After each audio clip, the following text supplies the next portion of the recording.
రాజధానిగా అమరావతి అంటూ అసెంబ్లీలో తీర్మానం పేరుతో చంద్రబాబు మరో కొత్త డ్రామాకు తెరలేపారు. ఇందులో భాగంగా ఇవాళ అత్యవసరంగా ఏపీ అసెంబ్లీ సమావేశం కానుంది. గతంలోనే అమరావతిపై కేబినెట్ లో తీర్మానం చేసి కేంద్రానికి పంపింది కూటమి ప్రభుత్వం. అయితే ఈసారి అసెంబ్లీలో మాత్రమే తీర్మానం చేయాలని, మండలిలో తీర్మానం చేయకూడదని నిర్ణయించింది. మండలిలో తీర్మానం చేస్తే అమరావతిలో చంద్రబాబు అండ్ కో దోపిడీ బట్టబయలు చేసి అవినీతి ఎండగడతారని కూటమి సర్కారు భయపడుతోంది. మండలిలో చర్చ పెట్టకుండా చంద్రబాబు ప్రభుత్వం పారిపోతోంది. రాజకీయ పబ్బం గడుపుకోవటం, వైఎస్ఆర్సీపీపై నిందలు వేయటానికే ఈ అసెంబ్లీ ప్రత్యేక సమావేశం అన్న విమర్శలు వస్తున్నాయి. ఇదే అంశానికి సంబంధించి పూర్తి డీటెయిల్స్ అందించడానికి మా ప్రతినిధి రవీందర్ లైవ్ లో జాయిన్ అవుతున్నారు.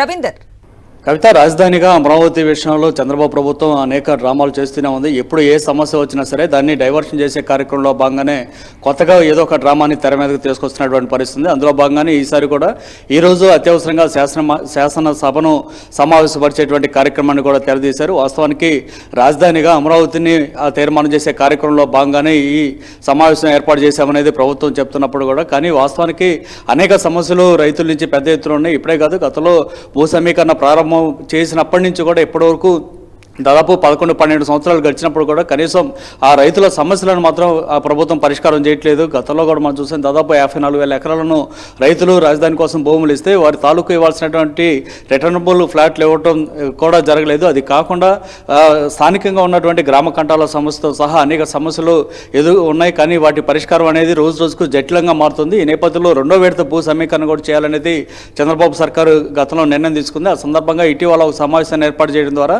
ఆ రెండో విడత గ్రామాల్లో భూ సమీకరణ చేసేందుకు మంత్రులు వెళ్తున్నప్పుడు రైతుల నుంచి తీవ్రమైన ప్రతిఘటన ఎదురవుతుంది. ఈ నేపథ్యంలోనే ఎట్టి పరిస్థితుల్లో రెండో విడత అట్లాగే మూడో విడతలో కూడా మరొక 50,000 ఎకరాల భూమిని సమీకరించాలనేది ప్రభుత్వ ఉద్దేశం. కాబట్టి ఆ రైతుల నుంచి ఏదో విధంగా భూములు లాగేసుకునేటువంటి ప్రయత్నంలో భాగంగానే ఇప్పుడు ప్రత్యేకంగా అసెంబ్లీ సమావేశం అంటూ కూడా ఒక డ్రామాని క్రియేట్ చేశారనేది వైఎస్ఆర్ కాంగ్రెస్ పార్టీ కూడా చెప్తుంది. ఎందుకంటే నిజంగా రాజధాని మీద ఒక చర్చ అయితే జరగాలనుకుంటే అటు శాసనసభతో పాటు శాసన మండలిని కూడా సమావేశపరచాల్సినటువంటి అవసరం ఉంటుంది. కేవలం తీర్మానం అనేది అసెంబ్లీలోనే అంటే శాసనసభలోనే తీర్మానం చేస్తే అది లీగల్గా కూడా చెల్లుబాటు అయ్యేటువంటి అవకాశం లేదు. ఖచ్చితంగా శాసన మండలిలో కూడా తీర్మానం జరగాలి. ఆ తర్వాతనే దానికంటూ ఒక చట్టరూపుతో వస్తుంది. కానీ అది లేకుండా కేవలం శాసనసభలోనే తీర్మానం చేయడం అనేది ఖచ్చితంగా ఇది లీగల్గా నిలబడేది కాదనేది కూడా వైఎస్ఆర్ కాంగ్రెస్ పార్టీ చెప్తుంది. కాబట్టి కేవలం ఇది ఒక డ్రామా కోసం రెండో విడత మూడో విడతలో సేకరించాల్సినటువంటి భూములకు సంబంధించి ఆ రైతులను మభ్యపెట్టేందుకే ఇదంతా కూడా చేస్తున్నారనేది వైఎస్ఆర్ కాంగ్రెస్ పార్టీ చెప్తున్నమాట. మరోవైపు రైతులకు సంబంధించినటువంటి సమస్యల పరిష్కారం కాక మందరం గ్రామంలో రామారావు అనేటువంటి రైతు కూడా గుండె బయలు చనిపోయినటువంటి పరిస్థితి. అలాంటి రైతులు అనేక మంది రాజధాని ప్రాంతంలో ఉన్నారు. కేవలం తొలి విడతలో భూములు ఇచ్చినటువంటి 54,000 ఎకరాలకు సంబంధించినటువంటి రైతుల సమస్యలే పరిష్కారం కానప్పుడు ఇక రెండో విడత మూడో విడత భూములు తీసుకుని ఏం చేస్తారంటూ రైతుల నుంచి ప్రశ్నలు వస్తున్నటువంటి పరిస్థితుల్లో వాటన్నిటినీ డైవర్షన్ చేసే కార్యక్రమంలో భాగంగానే రాజధానిలో పెద్ద ఎత్తున నిర్మాణాలు కూడా జరుగుతున్నాయి. ఇక అంతా అయిపోయిందని చెప్పుకునేటువంటి ఒక డ్రామాని క్రియేట్ చేయడం కోసం ఈరోజు శాసనసభను అత్యవసరంగా సమావేశం పెడుతున్నారు. రాజధాని పేరుతో అమరావతిని తీర్మానం చేసేందుకే ఈ కార్యక్రమం అంటూ వైఎస్ఆర్ కాంగ్రెస్ పార్టీ విమర్శ చేస్తుంది. Ravinder, thank you. ఇదే అంశానికి సంబంధించి పూర్తి డీటెయిల్స్ అందించడానికి మా ప్రతినిధి సురేందర్ లైవ్ లో జాయిన్ అవుతున్నారు. సురేందర్, చెప్పండి, ఏపీ రాజధానిగా అమరావతి అంటూ అసెంబ్లీలో తీర్మానం పేరుతో చంద్రబాబు మరో కొత్త డ్రామాకు తెరలేపడం చూస్తూ ఉన్నాం. దీనికి సంబంధించి పూర్తి డీటెయిల్స్ ఏంటి?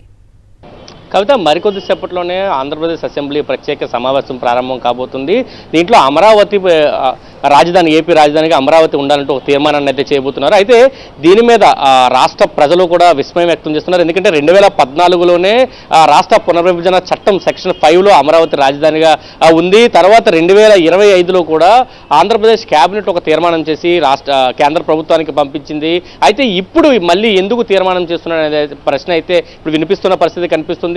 కేవలం తమ రాజకీయ పబ్బం గడుపుకోవడానికి, ప్రతిపక్షం మీద విమర్శ చేయడానికి, మూడోది ఇప్పటికే అమరావతిలో రెండో భూ సమీకరణ, అదేవిధంగా మూడవ భూ సమీకరణ ఉంటుందంటూ కూడా మంత్రులు ప్రకటించారు. రెండవ భూ సమీకరణకి దాదాపు 7 గ్రామాల్లో 20,000 ఎకరాలు సేకరించడానికి ఇప్పటికే ప్రతిపాదనలు సిద్ధం చేశారు, గ్రామ సభలు నిర్వహించారు. అయితే ఇంత చేసినా కానీ కేవలం 10% మాత్రమే భూములు ఇవ్వడానికి అక్కడ రైతులు అంగీకరించారు. ఎందుకంటే గతంలో 2014లో భూ సమీకరణ చేసినప్పుడు తీసుకున్న భూములకి ఇప్పటికి వచ్చే ఫ్లాట్లు ఇవ్వలేదు. రైతులు గగ్గోలు పెడుతున్నారు, సిఆర్డీఏ వద్ద ఆందోళన చేస్తున్నారు, మంత్రులను గొడవ చేస్తున్నారు.